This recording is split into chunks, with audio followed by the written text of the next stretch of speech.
तो सरकार ने जो अडानी अंबानी का जेब भरने का काम किया और जो 2 नंबर से वो लोग पैसा देते हैं वो लोग यहाँ से हम लोगों को दे रहे हैं लाड़की बहन के तरह। मतलब इस हाथ से ले रहे हैं और इस हाथ से हमारे पैसे घुमा के हमको दे रहे हैं। कि कौन एमएलए या कौन नगर सेवक नहीं चाहेगा कि हमारा इलाका साफ सुथरा एकदम अच्छा हो।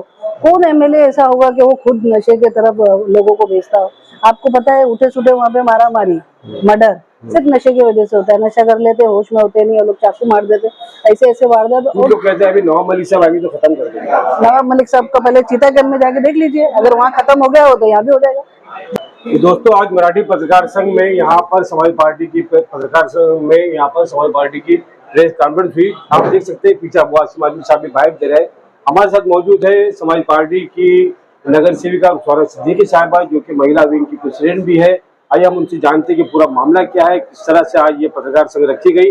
तो जैसे कि सवाल आया कि नीतीश राणे जो है पूरे महाराष्ट्र में दौरे करके और जलसे करके जो है जहरीले बयान दे रहा है। आपके खुद गोंडी में आकर उसने चैलेंज किया आप लोगों को, तो आप लोग उसको क्या जवाब देंगे? और वो कह रहा है कि हम मस्जिदों में घुस के जो है इस तरह से इश्तिहारअंगीज़ी फैला रहे, तो आप क्या कहना चाहेंगे? देखिए, सबसे पहले मैं आपको बता दूं कि हिंदू मुस्लिम ये चाह के भी कभी अलग नहीं कर पाएंगे, क्योंकि आज आप देखेंगे कि नवरात्रि चालू है, इससे पहले गणपति था, ईद मिलाद था। हमारे इलाके में कभी किसी किस्म का इंतजार नहीं है। लेकिन नीतीश राणे, मैं समझती हूँ ये सिर्फ इलेक्शन में उठ के आते हैं, क्योंकि इनको सुपारी दी जाती है कि इलेक्शन में ऐसे कुछ बयान दो जिससे हिंदू अलग हो जाए और मुस्लिम अलग हो जाए और एक तरफा वोटिंग हो। ये सब इनकी प्लानिंग रहती है। नहीं तो अगर मुसलमान कोई एक छोटी सी भी बात बोल दे, जैसे हमारे वो जो अभी एक मौलाना साहब ने बताया वहाँ पर, अजहरी नाम क्या, मौलाना अजहरी, उन्होंने तो सलमान अजहरी, उनको अभी तक के अरेस्ट करके रखा हुआ है। नीतीश राणे उल जलूल ओल फॉल जो भी बक रहे हैं, हालांकि उनको किसी किस्म का, उनके एफआईआर तो दर्ज हो रही है लेकिन अरेस्ट नहीं किया जा रहा। अगर अरेस्ट करके अगर ईमानदार सरकार होती तो सीधा सीधा अरेस्ट करके अंदर डालती, तो इस किस्म की कोई भी वारदात जो अभी आ भी रही आने वाले दिनों में। आप देखिए अभी वो यूपी में भी असीमानंद और पता नहीं कौन कौन क्या क्या बोल रहे हैं, तो इन सबको एफआईआर ले रहे हो सिर्फ हमारी तसल्ली के लिए और वो सिर्फ दिखावे के लिए, और इनके ऊपर तुरंत कार्रवाई करना चाहिए ताकि ये लोग बाहर निकल के ये जो घूम रहे हैं उल्टा सीधा बोल रहे हैं, मुसलमानों को लड़वाने की बात कर रहे हैं, ये बिल्कुल खत्म होगा। लेकिन ये कहीं ना कहीं सरकार की चाल है, और मैं समझती हूँ कि आपके चैनल के माध्यम से हमारा हिंदुस्तान का हिंदुस्तानी शहरी, चाहे वो हिंदू हो या मुसलमान हो, वो अपने लेवल पे सतर्क हो चुका है। और ये आपने एमपी के इलेक्शन में देखा है कि उन्होंने अपनी समझदारी का सबूत दिया और एक सेकुलर सरकार बनाने का काम किया। जी। तो आप ये कहना चाह रहे कि उलमा कराम के लिए अलग कानून है, मुसलमानों के लिए अलग कानून है, और स्वामियों के लिए अलग कानून है, योगी के लिए अलग कानून है? जी बिल्कुल, जब तक ये सरकार रहेगी ये होता रहेगा, क्योंकि उन्होंने हमेशा से हिंदू मुस्लिम को बांटने का काम किया। एक सवाल मेरे जहन में और आ रहा है कि आज भी महाराष्ट्र की एक तरह से बहन है और सरकार ने, जो ये फडणवीस सरकार है, शिंदे सरकार ने एक तरह से लाडली बहना योजना के तहत उनके अकाउंट में 1500 रुपए पहुंचाए हैं। तो आपको क्या लगता है कि 1500 रुपए बहनों के अकाउंट में डालकर क्या ये कब्जा कर लेंगे? नहीं, हाँ बिल्कुल, देखिए बिल्कुल अच्छा काम कर रहे हैं लोग, 1500 रुपए दे रहे हैं। लेकिन इनसे यही पूछना चाहती हूँ, ये सिर्फ 1500 रुपए इलेक्शन के टाइम क्यों दे रहे हैं? 15-10 साल से इनकी सरकारें क्यों सो रहे थे? तो इनको अगर ये चाहते, लोगों का भला चाहते, महिलाओं का भला चाहते, तो जब से जीते जब से करना चाहिए था। सिर्फ इलेक्शन में 1500 रुपए दे के रिझा कर, पहले 15 लाख का वादा किए थे तो थोड़ी शर्म आई, तो 1500 रुपए ये लोग अकाउंट में डाल रहे हैं। वो भी मैं आपको बता दूं, ये भी मुंह देखा काम हो रहा है। मतलब 1500 रुपए सबके अकाउंट में नहीं आ रहे, सबको देने की इनकी कोई हैसियत ही नहीं है। और ये लोग यहाँ से एक तरह, अभी हमने एक हफ्ता पहले आपने देखा होगा, हमने बहुत बड़ा मोर्चा अडानी पे निकाला। अडानी पे क्या, सरकार पे निकाला, क्योंकि अडानी की क्या औकात है, अगर सरकार उसको टेंडर ही ना दे, सरकार उसको अपॉइंट ही ना करे। तो सरकार ने जो अडानी अंबानी का जेब भरने का काम किया और जो 2 नंबर से वो लोग पैसा देते हैं, वो लोग यहाँ से हम लोगों को दे रहे हैं लाड़की बहन के तरह।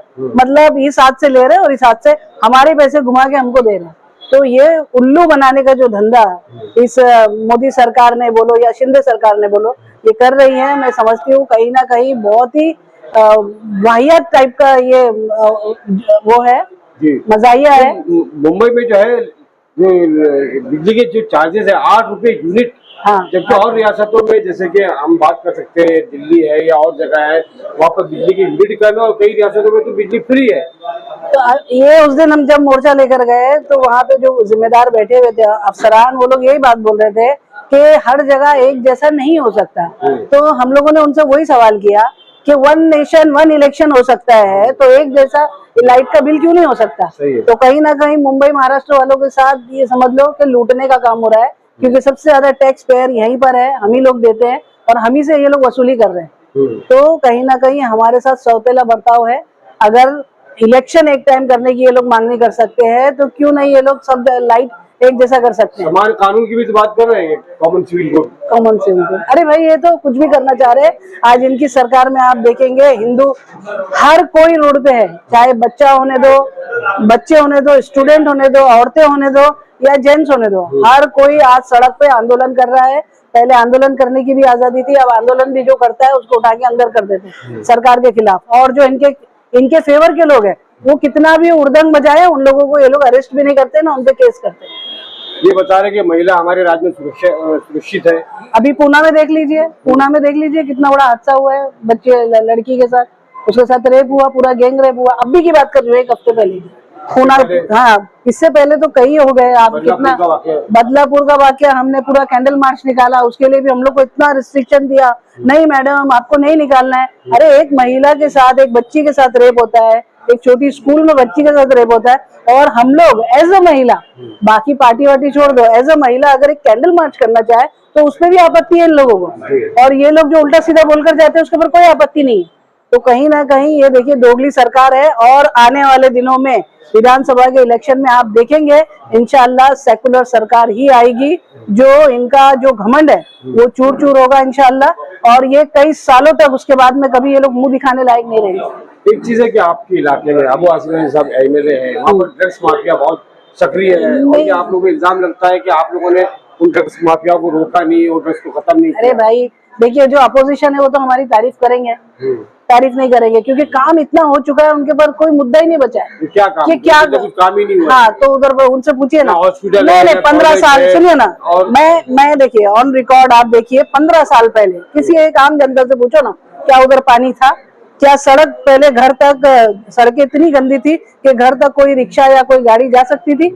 आज वो अपने घर के पास तक रिक्शा ले जाते हैं क्योंकि सड़कें अच्छी बन गई है। पानी हर घर में आ चुका है, बिजली का बिल, बिजली के हर जगह मीटर लगे हुए हैं, कायदे से लाइट चल रही है, शौचालय इतने बन चुके हैं हमारे यहाँ, आप जाके देखिए ग्राउंड वाले, ग्राउंड +1 इतने शौचालय नए बन चुके हैं, हॉस्पिटल बन चुका है। तो सर एजुकेशन के ऊपर अगर आप देखेंगे तो एजुकेशन के ऊपर स्कूलें इतनी बढ़िया बन गई है, मतलब हर तरीके की सहूलत जो एक एमएलए कर सकता है। और नशे का काम अगर एक अच्छे और पढ़े लिखे लोग उधर है तो उन लोगों को नशे का जो कारोबार है उसके ऊपर नियंत्रण पाने की जिम्मेदारी किसी भी एमएलए नगर सेवक की नहीं है, वो प्रशासन की है, पुलिस अधिकारियों की है। नहीं तो एमएलए का पावर होता है, आपका पावर है। नहीं तो हमने सुनिए, नहीं वहाँ पर ये नशे को पनपने दे रही है। नहीं बिल्कुल पनपने नहीं दे रही है। आप देखेंगे अब थोड़े दिन पहले आपने देखा होगा नशा कहाँ नहीं है। आप ये बताइए मुझे, नशा कहाँ नहीं? बैंड्रा के हाईफाई इलाके में चले जाइए, नशा है। आप हर जगह हाईफाई इलाके में क्या है, घर बड़े बड़े होते हैं, अंदर बैठ के करते हैं, बीजेपी की तरह आप बुराइयां गिनवा के अपनी उससे सवाल से मैं बिल्कुल किसी की बुराई नहीं गिनवा रही हूँ, लेकिन मैं एक बता रही हूँ कि नशा हर जगह है, लेकिन झुग्गी झोपड़ी में ज्यादा दिख के आता है क्योंकि घर छोटे छोटे होते हैं, बाहर मोहल्ले में बैठ के पीते करते। ठीक है, नशे पे हमको नियंत्रण पाना चाहिए। और यकीन जानिए, जिस दिन से आप अबू आसिम आजमी का रिकॉर्ड देख लीजिए विधानसभा का, मैं समझती हूँ कोई सेशन ऐसा नहीं गया होगा जिसमें उन्होंने नशे के खिलाफ आवाज नहीं उठाई हो, नशे के लिए एक पूरा एक रैकेट बनाया गया। और पहले के मुकाबले में अभी बहुत बेहतर है गवर्नमेंट, मतलब कोई भी चीज धीरे धीरे होती है, ऐसा नहीं है कि जादू की छड़ी है और घुमाया और खत्म हो गया सब। 15 साल भी तो कम नहीं होता है ना। 15 साल, वही मैं बता रही हूँ, 15 साल के कार्यकाल में आप देखेंगे नशे के ऊपर जितनी बार अबू आसिम आजमी साहब ने आवाज उठाई। और मैं खुद अपनी बात करूं तो मैं खुद पुलिस वालों को ले जाके साथ में राउंड मारती हूँ, लेकिन नशे के अंदर जो बच्चे लिप्त है, पहले तो बड़ा अफसोस होता है बोलते हुए, उनके माँ बाप का फर्ज है कि अपने बच्चे। आपकी बात को रोकूंगा मैं यहाँ पर, नशे में जो बच्चे लिप्त है, लिप्त क्यों हो रहे हैं?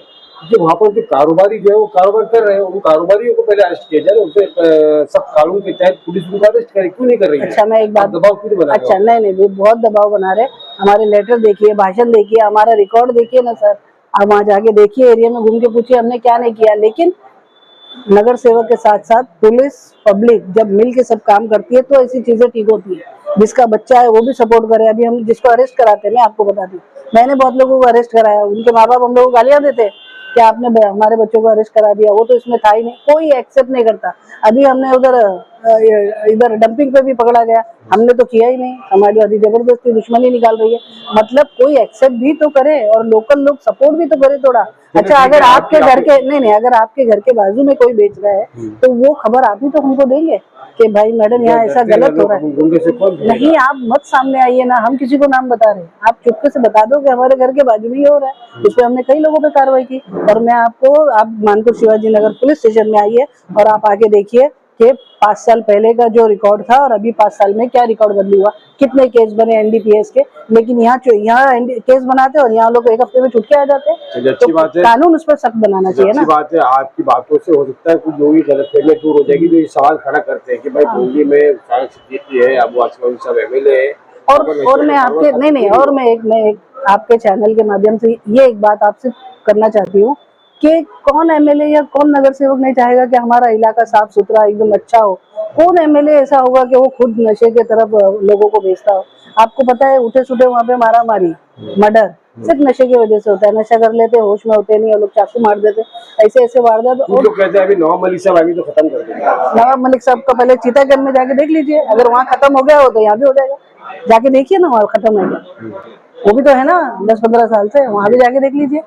और मैं क्या बोलती हूँ, वहाँ जो मेन रोड है, जैसे चीता कैंप में एंट्री करते हैं पुलिस चौकी के सामने, आप उधर जाके देख लीजिए, रोड में खड्डा है या खड्डे में रोड है, और वैसा एक रोड हमारे मानपुर शिवाजी नगर में बता दीजिए, तो बहुत फर्क है। खैर मैं किसी की बुराई में नहीं जाना चाहती, लेकिन कोई भी एक व्यक्ति पूरी तरह सब कुछ ठीक नहीं कर सकता। अगर ऐसा होता तो कभी सरकारें नहीं बदलती। अच्छा, एक आखिरी सवाल, 15 साल में मैं अबू आसिम साहब से भी सवाल करना चाहूंगा, मैं मौका मिलेगा जबकि अब तो काफी बातें हुई है। 15 साल में कोई कॉलेज क्यों नहीं बन पाया वहाँ पर? नहीं, कॉलेज सरकार ने जगह देना चाहिए ना। जब तक सरकारी जमीन नहीं मिलेगी, सुनो, प्राइवेट स्कूल और इसके लिए अरे बाप रे, अब आप विधानसभा के, मैं आपको कुछ भाषण भेजूंगी जो रिकॉर्डेड भाषण है बाकायदा, वो आपको भेजूंगी, आप उसके अंदर देखिए, सुनिए। अगर आवाज नहीं उठा रहे हो, नहीं बोल रहे हो, और प्राइवेट कॉलेज और प्राइवेट स्कूल खोलना बहुत बड़ी बात थोड़ी हो, तो बिजनेस चालू हो जाएगा। लेकिन हमको सरकारी चाहिए जिसमें बच्चे फ्री ऑफ कॉस्ट आसानी से अच्छे से पढ़ सके, तो हमको सरकारी कॉलेज की जरूरत है। अबू आसिम साहब को इतना नवाजा है सरकार ने कि अगर वो प्राइवेट कॉलेज खोले तो वहाँ पर मिडिल क्लास जिनकी तालीम के बड़ा मसला है, जो माशी तौर पर कर सकते थे। नहीं, सुनिए मेरी बात। ऐसा आप लोगों को लगता है मैनेजमेंट एक मतलब अपने जेब से चला हुआ पूरा, ये कैसे पॉसिबल है? नहीं, ऐसा जब से मुराद ये कि भाई नॉमिनल फीस हो। नहीं, सुनो ना, कोई जगह ले लेगा। अरे नहीं, कोई जगह। और उधर सुनो ना, उधर मैं लड़कियों की कॉलेज की बात कर रहा हूं। आप उधर आइए, जो आसिम भाई ने जो कॉलेज खोला है वो भी देखिए आके। छोटा कॉलेज है वो, अपने तौर पे उन्होंने खोला है, लेकिन ऐसा नहीं होता। कॉलेज का एक पूरा बहुत बड़ा सेटअप होता है, उसका एक बहुत बड़ी उसको जगह लगती है, और सरकारी जो फंड आता है वो भी उसमें कंपलसरी है, क्योंकि अपने जेब से कोई कहाँ तक, टीचर है, स्टाफ है, कोई छोटा मोटा, अगर थोड़ी सी बात अगर आप देखेंगे ना, मैं शुरुआत तो रास्ते से निकल जाते हैं, रास्ते है ना, आप आइए ना गोवंडी, मैं आपको दिखाऊंगी, कॉलेज दिखाऊंगी, सड़क दिखाऊंगी, गार्डन दिखाऊंगी, हॉस्पिटल दिखाऊंगी मैं आपको। आप आइए, एक बार मेरी आपसे रिक्वेस्ट है कि आप आइए और अबू आसिम साहब के कामों को देखिए, और फिर इसी को लेकर आप अपोजिट वार्ड में चले जाइए, एरिया में, वहाँ आप देखिए, दोनों को कंपेयर कीजिए, उसके बाद में बात करेंगे लाइव। बहुत बहुत शुक्रिया आमना सामने मीडिया से बात करने के लिए। कैमरा पर्सन शान पटेल के साथ आपका जय हिंद, जय माशाअल्लाह।